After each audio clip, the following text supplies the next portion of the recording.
The Woman Who Never Blinks. When Jacob moved into his new apartment in the quiet neighborhood of Maple Street, he was ready for peace. After years of city noise and chaos, he longed for quiet evenings, cozy mornings, and finally finishing the novel he'd been working on. The place was perfect, except for one thing: his neighbor across the street. Every day, without fail, the woman stood at her window. She didn't wave. She didn't smile.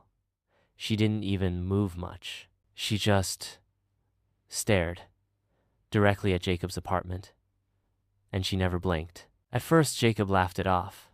Everyone has their quirks. Maybe she was just odd, maybe nearsighted, or had a condition. But curiosity grew into unease. He began keeping track. She was there every morning when he opened his blinds, every night when he turned off his lamp. Eyes wide, still, silent, and always watching. He mentioned it to Mrs. Kent, the elderly woman who lived next door. She gave him a strange look. "That house?" she whispered. "It's been empty for years." Jacob scoffed. "That can't be. Someone is definitely in there." Mrs. Kent shook her head. "The woman who used to live there, her name was Evelyn Gray. Odd woman. They said she went mad, was obsessed with her neighbors, thought they were watching her, recording her. One day, she just disappeared. No one's lived there since." That night, Jacob stared back at the woman in the window. She didn't move. The next morning, she was gone. But when he left for groceries, he found something chilling. A note slipped under his door. "I saw you blink." Jacob's hands trembled. He ran to the window. The house across the street, still dark, empty, except the curtain twitched. He reported it to the police.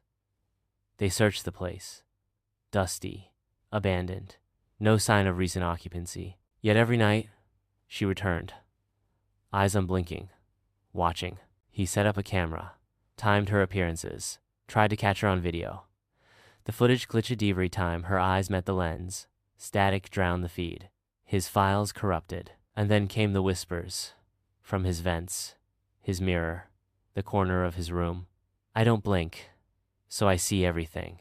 Paranoia swallowed him whole. He boarded up his windows, moved to a different room, stopped leaving the house. Still, he felt her eyes.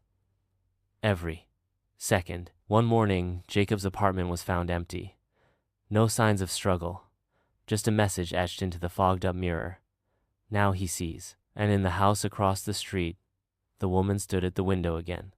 Still, silent, eyes wide open, waiting for the next one to blink.